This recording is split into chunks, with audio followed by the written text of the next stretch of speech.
한 주간 동안도 하나님의 은혜 가운데에서 승리하는 삶을 사신 줄 믿습니다.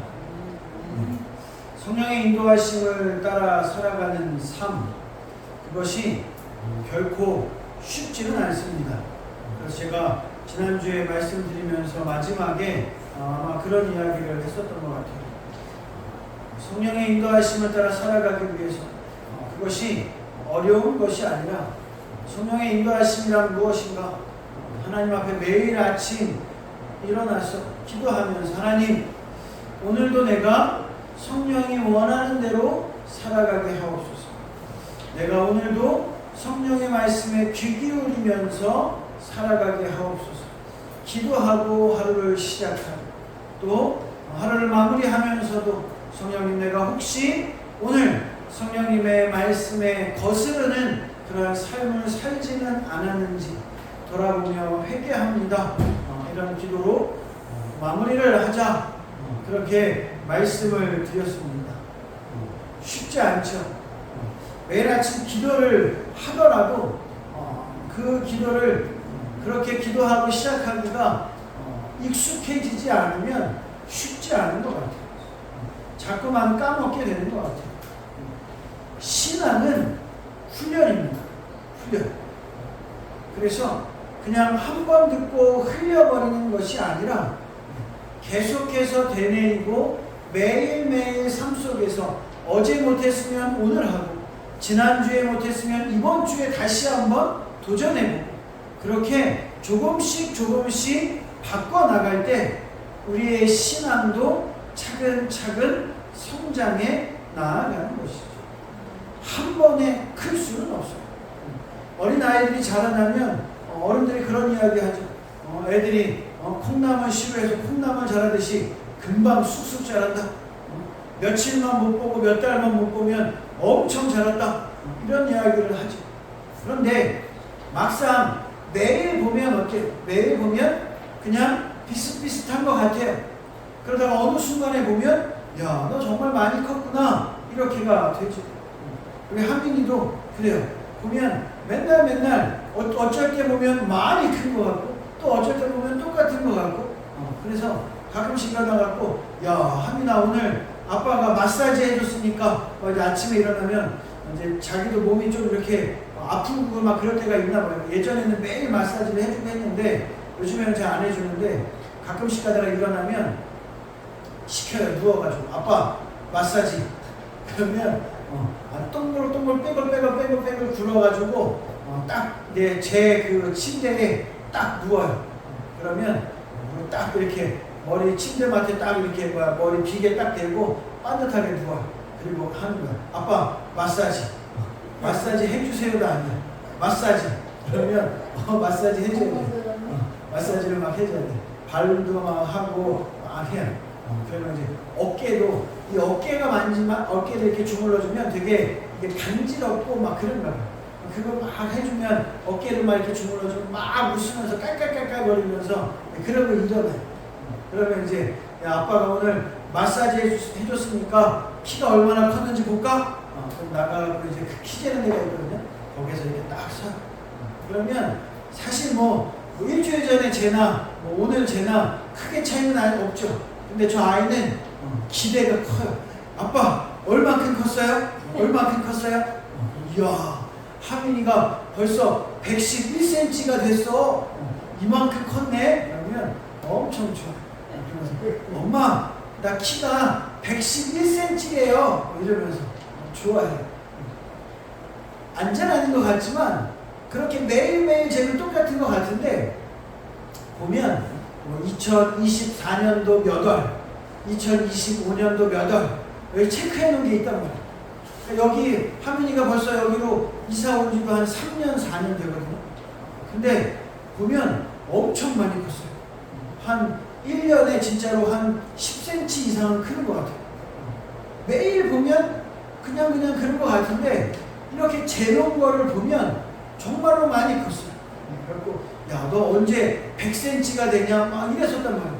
85, 90cm, 90 몇 cm 막 이러다가 어느 순간 100cm가 되고 또 110cm가 되고 그래가지고 지난번에 언제 한번 그 놀러를 갔단 말이에요. 그 놀이동산으로 갔더니 이제 어른들이 초등학생들 이상 타는 것들, 웬만한 어른들이 타는 것들은 다 키가 보니까 110cm 이상이에요. 그러니까 얘도 키를 재니까 탈 수가 있는 거야. 탈 수가 있는 거야. 그래가지고 그 어른들이 타는 바이킹 있잖아요. 이거를 지가 타겠다는 거야. 야, 너 이거 무서운데 탈 수 있겠어? 탈 수 있대. 그래가지고 그 바이킹을 타는데 가운데 타긴 했는데 엄청 높이 올라가더라고요. 얘가 그거를 탔어요. 그거를 타더니만 아빠 재밌대. 또 타지. 또 타지. 그래가지고 그거를 그날 롯데월드 사람이 별로 없더라고요. 그것만 한 4번, 5번을 탔어요. 네. 그 어른들도 그걸 되게 무서워하거든요. 근데 그거를 타더라고요. 야, 네가 진짜 많이 컸구나. 네가 진짜 많이 컸구나 했거든요. 신앙도 마찬가지. 매일 보면 똑같은 것 같아. 내가 느끼기에 어제 신앙이나 언제나 똑같은 것 같아. 그런데요, 1년 전에 내 신앙, 10년 전에, 5년 전에 내가 생각했고, 내가 살아왔고, 내가 했던 그런 신앙생활들, 믿음의 생활들을 바라보면, 야, 그래도 내가 예전에는 참 열심히 안 했는데, 혹은 예전에는 내가 참 믿음이 없었는데, 그래도 이런 일이 생겼을 때 내가 하나님을 먼저 찾는구나. 기도라는 걸 내가 좀 하는구나. 이런 생각이 들 때, 어때요? 아, 내 신앙이 성장했구나. 이런 것들을 느끼게 된다.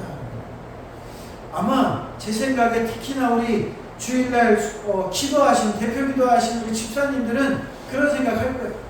내가 1년 전에 나보고 대표 기도 하라고 했으면 과연 내가 할 수 있었을까? 근데 그래도 내가 목사님이 시켜가지고 순종하는 마음으로 했는데, 야, 그래도 내가 기도를 이만큼 하는구나. 나름대로 뿌듯하기도 하고, 또 내가 신앙이 성장했구나 생각도 될 것 같아요. 신앙은, 믿음은 잘하는 거예요. 그리고 그 잘하는 거는 매일매일 내가 더 열심을 다해서 신앙의 성장을 위해 노력할 때에 더 빠르게 성장하는 거예요. 어느 순간, 한순간에 갑자기 클 수 없어요.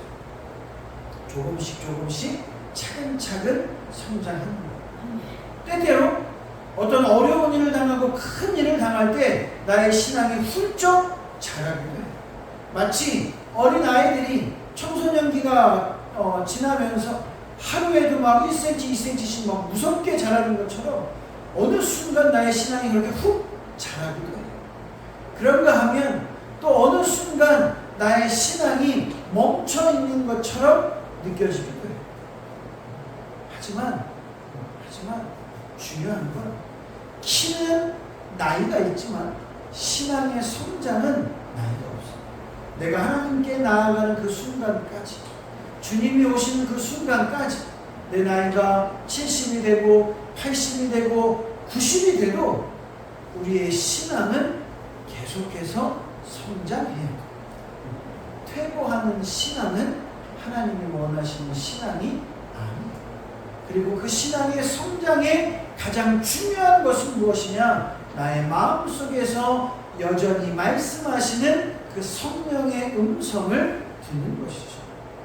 그렇기 때문에 오늘 이 말씀을 통해서 내가 정말로 성령 안에서 참된 평안과 자유와 그리고 그 안에서 성장의 복을 누릴 수 있는 그러한 시간이 되시기를 주님의 이름으로 축원드리겠습니다. 오늘 말씀 14절 말씀을 보면 그리스도인이란 누구냐라는 것을 한마디로 정의해주고 있습니다. 여러분들은 그리스도인이 누구라고 생각하십니까? 어떤 사람이 그리스도인이라고 생각하십니까? 오늘 본문 14절은 무릇 하나님의 영으로 인도함을 받는 사람, 곧 하나님의 아들이라. 그리스도인은 누구냐? 하나님의 영, 성령의 인도함을 받는 사람이 그리스도인입니다.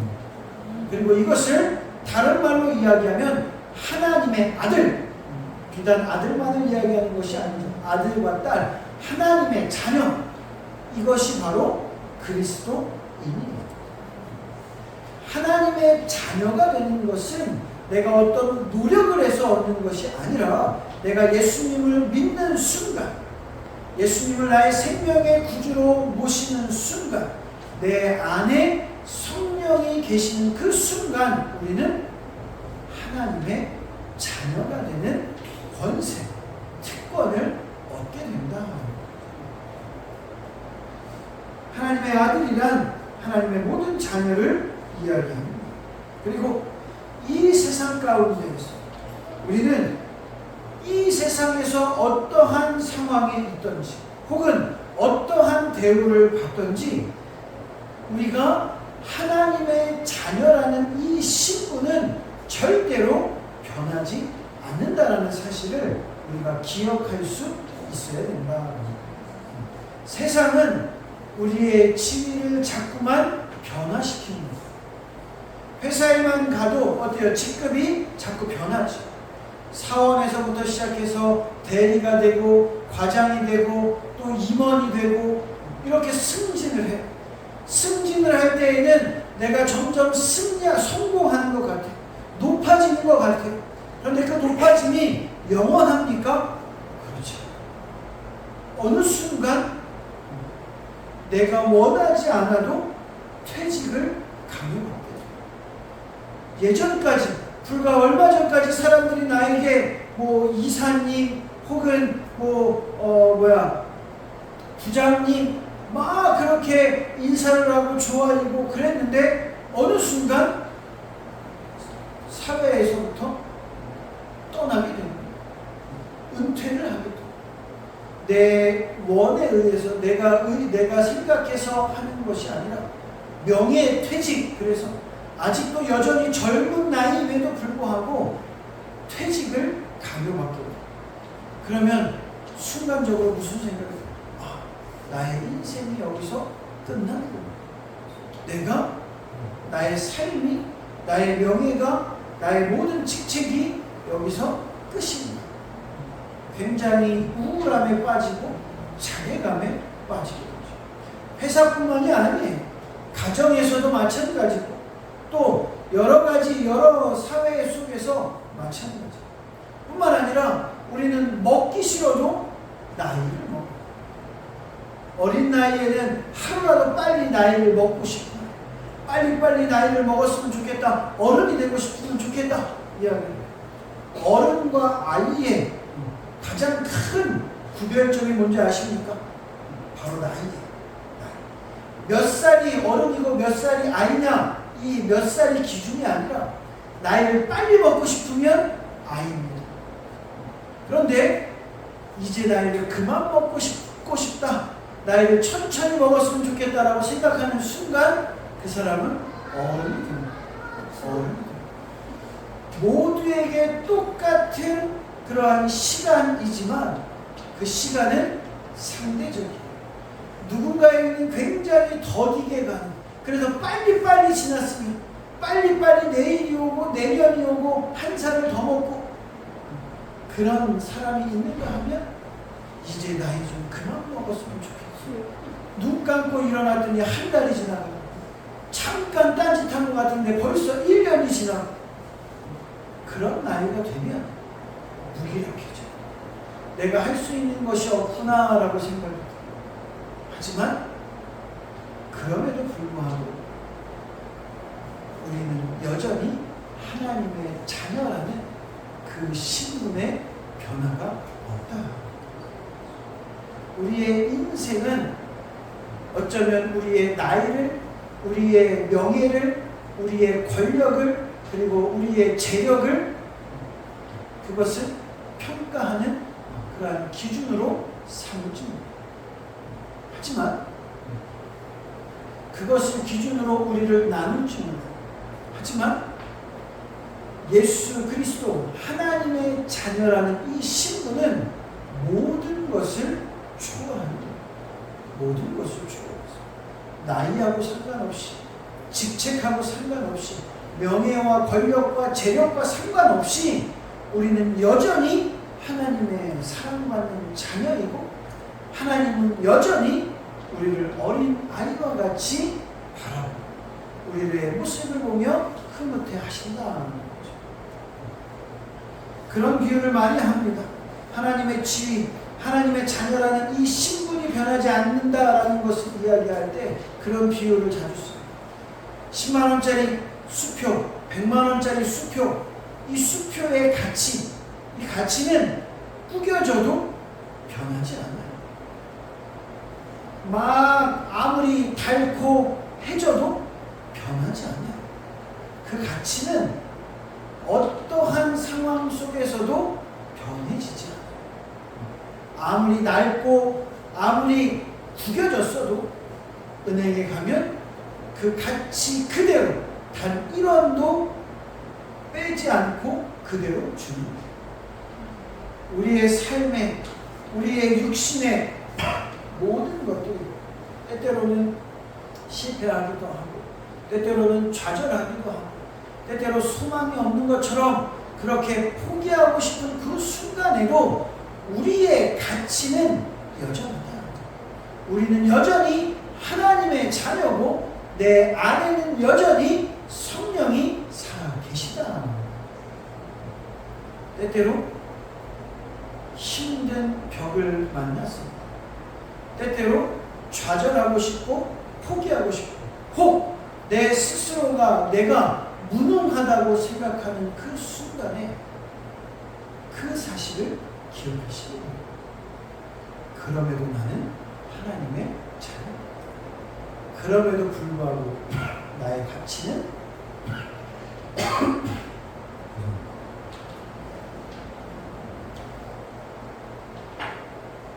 그럼에도 불구하고 나의 가치는 여전히 가장 귀한 하나님의 자녀다. 하나님의 사랑, 그것은 변함이 없습니다. 내가 조금 힘들어도, 내가 물질이 없더라도, 내가 명예나 권력이 없더라도, 내가 나이 많고 힘이 없더라도, 그럼에도 불구하고 여전히 하나님은 우리를 필요로 하시고 하나님은 여전히 우리를 사랑의 눈으로 바라보고 계신다라는 그 사실을 기억하시기 바랍니다. 15절 말씀을 보면 우리가 성령을 받았을 때 일어나는 마음의 변화를 조금 더 극적으로 보여줍니다. 너희는 다시 무서워하는 종의 영을 받지 아니하고 양자의 영을 받았으므로 우리가 아빠, 아버지라고 부르짖는다. 우리에게 주어진 가장 큰 특권, 가장 큰 권세, 그것은 바로 하나님을 아빠, 아버지라고 부를 수 있는 특권입니다. 이게 왜 중요하냐? 왜 중요해? 그 전에는 우리는 종이었어요. 죄의 종이요 노예였어요. 종과 자녀의 신분은 하늘과 땅 차이입니다. 주인이 모든 재산을 종에게 맡겨도 결국 그 종이 그 재산을 맡을 뿐이지 그 재산의 소유권은 여전히 누구의 거예요? 아빠의 것이에요. 주인의 것이에요. 아무리 잘하고 아무리 열심히 해서 재물을 몇 배로 불렸어도 주인이 그 모든 재물을 가져와라 하면 다 그대로 가지고. 왜? 그것이 종의 삶입니다. 자녀는 아무것도 없어도 심지어는 탕자와 같이 아버지의 재산을 가지고 나가서 다 탕진하고 돌아와도 회개하고 아버지를 찾으면 아버지가 가진 모든 재산은 다 누구 거예요? 자녀. 실수해도 잘못된 길을 가도 돌아오기만 하면 그 모든 것이 다 자녀의 것이에요. 우리는 종이 아닌 자녀. 종은요, 눈치를 봅니다. 아무리 주인의 신뢰를 받는 종이어도 종은 주인의 눈치를 받습니다. 함부로 주인에게 나아갈 수 없습니다. 주인이 시키지 않은 일을 자기 멋대로 할 수 없어요.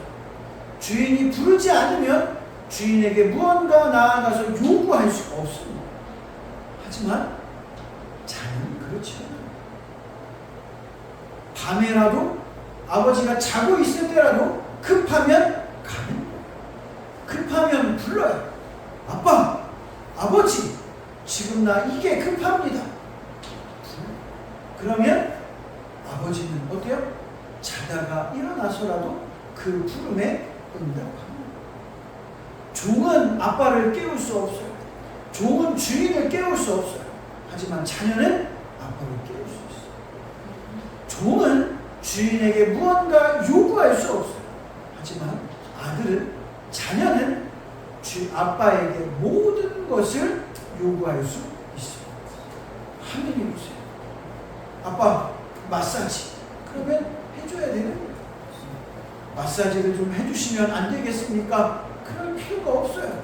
감히 제가 아버지께 마사지를 부탁드립니다. 그럴 필요가 없어요. 그냥 누워서 아빠 마사지. 그러면 해줘야 돼요. 그게 아빠와 자녀의 관계예요. 얼마 전에 텔레비전을 보다 보니까 어떤 연예인이 나오는데 자기 나이가 58? 58이에요. 58. 근데 지금도 엄마한테 전화를 걸면 야, 너 속옷은 잘 갈아입냐? 양말은 잘 빨고 다니냐? 갈아 신고 다니냐? 이런 거 이야기하는 거예요. 엄마, 내가 지금 나이가 58이에요. 나도 결혼하고 딸이 있어요. 이러면서 이야기한대. 근데 그럼에도 불구하고 여전히 엄마의 눈에는 그냥 철부지 아들입니다. 그러면서 그 사람이 이야기해요. 내가 아빠가 되보니까 그 엄마의 말이 나도 동감돼요. 지금 저 아이가 자라나고 있는데 아기 때 봤을 때도 우리 아기였고 지금 많이 컸는데도 불구하고 여전히 저 아이는 나에게는 아기. 하나님이 우리를 볼 때 우리는 여전히 너무나 귀여운 하나님의 자녀. 내가 비록 늙고 병들었어도 여전히 하나님 앞에는 너무나 귀엽고 사랑스럽고 모든 것을 주어도 아깝지 않은 자녀다. 이게 우리의 특권이에요. 그냥 아버지, 어려운 존재, 무서운 존재, 두려운 존재가 아니라 아빠, 너무나 친근하고 가까운 존재. 그래서 언제든지 필요하면 주님 앞에 나와서 이 자리에서 무릎 꿇고 기도하면 그래, 내 아들아, 내 딸아, 걱정하지 말아라. 내가 다 해결해 줄게. 나의 모든 것이 되어주시는, 나의 든든한 방패가 되어주시는 분이 바로 아빠, 아버지다. 그 하나님을 의지하시기 바랍니다. 그 하나님을 믿으시기 바랍니다. 그 하나님이 나의 아빠라는 사실로 인하여서 강하고 담대한 마음으로 근심하고 걱정하지 말고 담대하게 나아갈 수 있는 여러분들이 되시기를 주님의 이름으로 축원드리겠습니다. 마지막으로 16절 말씀에 성령이 친히 우리의 영과 더불어 우리가 하나님의 자녀인 것을 증언한다. 때때로 힘들 때 그런 생각을 가장 많이 합니다. 하나님이 살아계실까? 혹은 하나님이 이제 나를 사랑하시지 않나? 왜 하나님은 나의 기도에 응답하시지 않을까? 때때로 정말로 힘들고 어려울 때 하나님이 나의 아버지라는 사실을 의심할 때가 있다. 그런데 오늘 말씀은 이렇게 이야기합니다. 우리가 하나님의 자녀인 것은 누가 증명하냐? 성령이 친히 증명하고 있다. 성령이 내 안에 있음을 우리가 느낀다. 성령이 내 안에 있음을 우리가 고백한다면 여전히 우리는 하나님의 자녀입니다.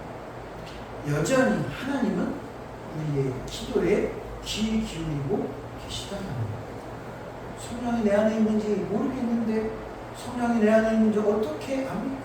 지난주에 말씀드렸죠. 내가 하나님의 뜻과 반하는 일을 할 때에 내 안에 야 그건 아니지 않을까 라는 목소리가 들린다면 성령은 내 안에 계시는 겁니다. 내가 하나님의 일을 할 때에 내 안에 기쁨이 있다면 그것은 내 안에 성령이 계시다는 빼도 박도 못하는 분명한 증거다. 내가 무언가 고민하고 힘들 때 내 안에 위로의 소리가 들린다면 그러면 내 안에 여전히 성령이 계시다는 증거이고 성령이 내 안에 계시면 이 성령으로 말미암아 어떠한 상황 가운데 있든지 여전히 하나님은 우리의 아버지라는 것입니다. 성령님이 증인해 주시고 성령님이 보증을 서주시고 계십니다. 그 하나님을 믿으시고 성령의 의지에서 그 하나님을 믿고 나아가야 돼요. 아무리 힘든 일도 아무리 어려운 일도 아무리 두려운 일도 능히 감당할 수 있고 능히 헤쳐나아갈 수 있는 줄 믿습니다. 내가 하는 것이 아니라 하나님이 하시기 하나님이 나와 함께 하시고 하나님이 나의 앞서 방패가 되어주시고 칼이 되어주시기에 그 모든 일을 우리는 넉넉히 할 수 있는 줄 믿습니다. 때로는 힘들다고 고백하십시오. 때로는 투정을 부려도 괜찮습니다. 왜? 하나님은 우리의 아버지시오. 모든 것을 아시고 모든 것을 들으시고 그리고 모든 것을 이해하시는 분이시오. 그 하나님을 의지하고 더불어 동행하며 기쁨 가운데 승리하며 살아갈 수 있는 믿음의 자녀를 되시고 주님의 이름으로 축원을 드리겠습니다.